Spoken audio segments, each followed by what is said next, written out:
What brought you here? They ask. What brought you here?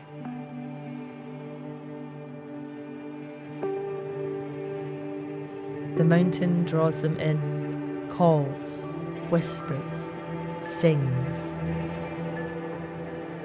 I feel free, and I haven't felt free in a really long time. And I feel unshackled, and I feel like anything is possible.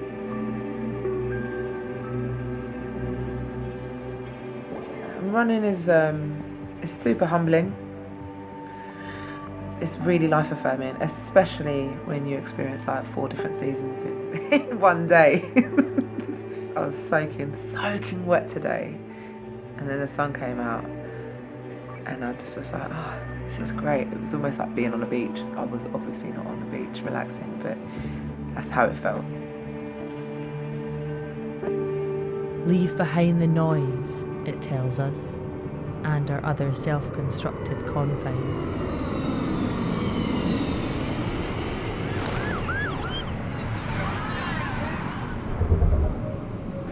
We go from a sense of familiarity to an area and an environment of complete unfamiliarity.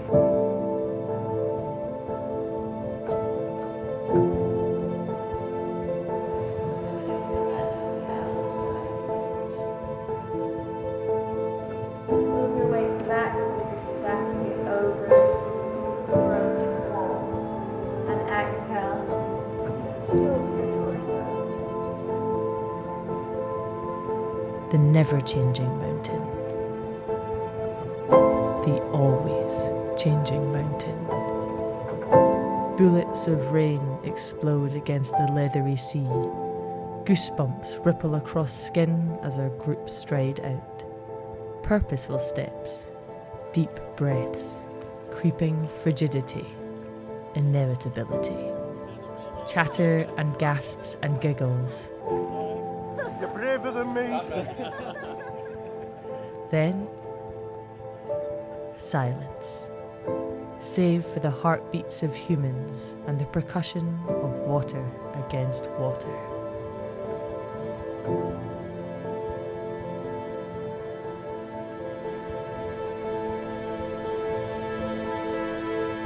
It's amazing how diverse everybody is, not just in terms of backgrounds, where they come from, speed, pace, and like experience, but you put somebody somewhere that's beautiful and everybody gets along.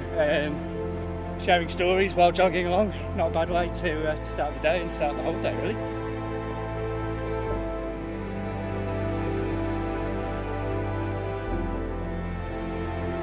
Above, the mountain remains cloaked, cloud cascading down its flanks, the never-changing mountain, the always-changing mountain.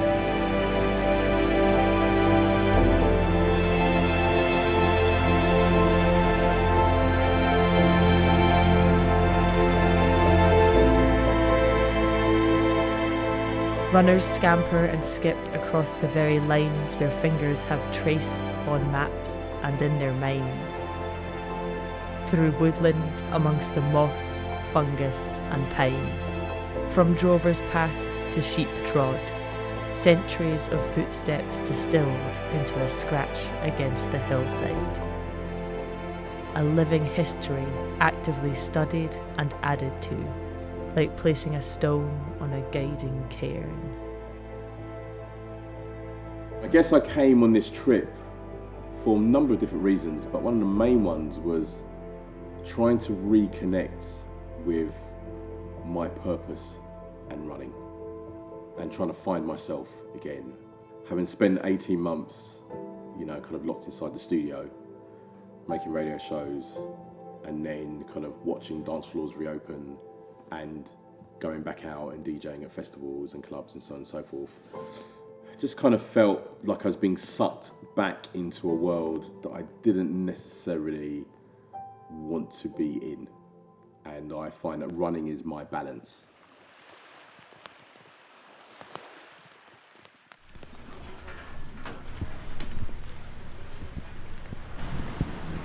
We're using running as a form of exploration within a remote community that has a profound connection to the land. Knoydart exemplifies this in leaps and bounds, and the history, the current community that lives here and their way of life is truly inspiring. And from the first time that I turned up on the boat from Malig to Aire, there was something special about it. The fact that there are no roads leading in, the only way in is to hike or to take a ferry, is something that's truly special in this day and age. It's a community that's disconnected from the mainstream way of living. There's subsistence farming here or crofting to benefit each other is a truly special connection. So that's why Knoydart, was the perfect location. We built it from trees. We brought 90 tons of lochs over on the Spanish John, milled it all in the garden and so on and so forth. So when people say it's they built it themselves, they don't literally mean that they'd actually bought trees. But that's the way we did it. So, yeah. And of course in those days there wasn't a load all, and there wasn't a crane, and there wasn't a this, that or the next thing in Knoydart. So you can try and figure out how we actually did this. We kind of built it from the ground up, like kind of stood on the bits as we went up. Yeah. If you live in London, you grew up in London, anything outside the M25 is just considered a completely foreign country, often not to be bothered with. You know, you can kind of get into this very London-centric, like, London's the coolest place in the world. And then you come to Scotland and the accent's different, and the way people look at life is different, and it's really inspiring. You come here and you see people and you talk to people, and they feel like they're from the land, like they're part of the fabric of the land. You know, it's inspiring to talk to someone and they're like, yeah, I built this house. This house that you're sitting in right now, I built with my bare hands. I brought the trees over, you know.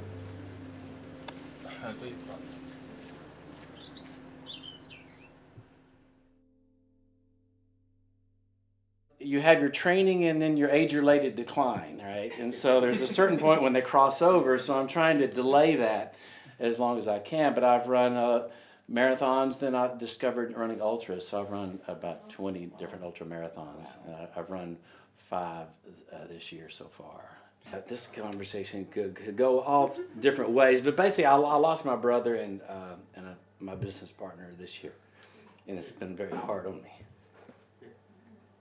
Running for me is it's an antidepressant, you know, it's the best invigorating, mind-lifting, uplifting thing that I can do. I've never run and not be happy that I did. You know, it's always a reward at the end of running. So running is sort of my salvation.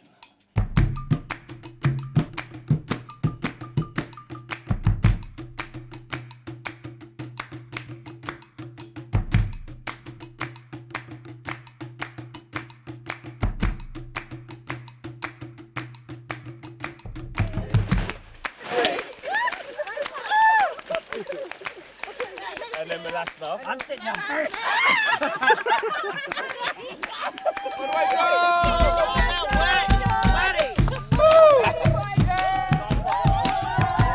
Having a bit of a moment. Now. Good. Meant to do the air.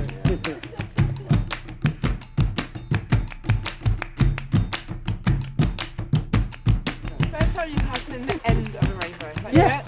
Where did they go? I know. Where to go? So good. So good. All right. Should we go? Burn and path collide, coincide, conjoin as they climb. Wind harries and hurries. Waterfalls spill upwards, returning the rain to the sky. Light and dark dance in the heavens across distant contours. Windows of perfection open and close by the second.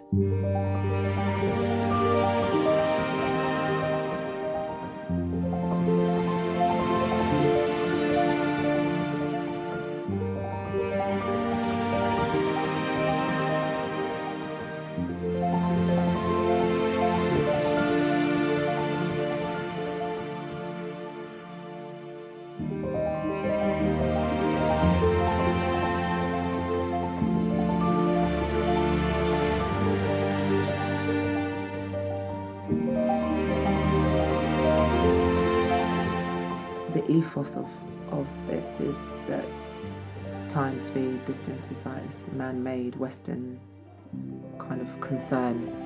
And so even though I knew that, there was still the stereotypes of like, what kind of people are going to come on like a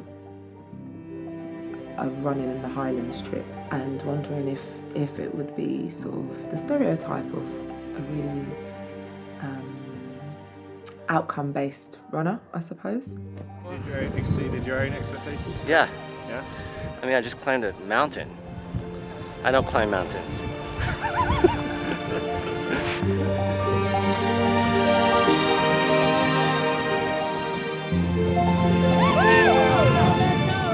And it just hasn't been like that at all. So I really just put my trust in that and just kept reminding myself of that.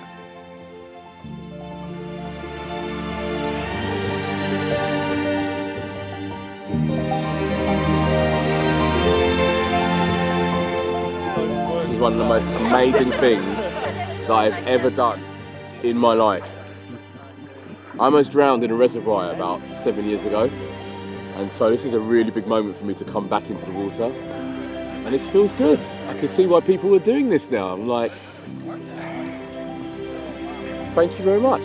I'm like, yes, this is the thing. This is it. This is it. It's amazing. Yeah, man.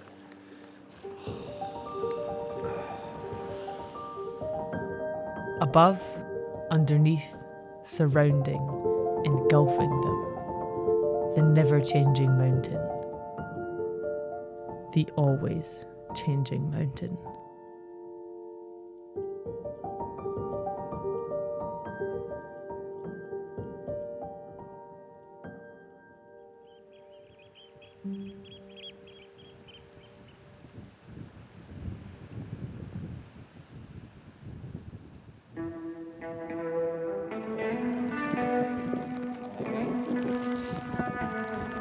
Is it wet?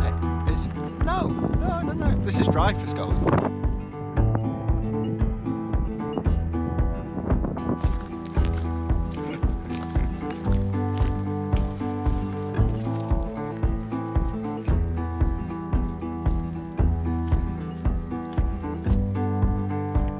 Okay, so I've always wanted to know where's the end of a rainbow. There, like you can see the whole thing. I feel very much like a child right now. Can you see it? We're not in London anymore, people. How do you ask my how do you ask my man to move? Excuse me. Excuse me, please.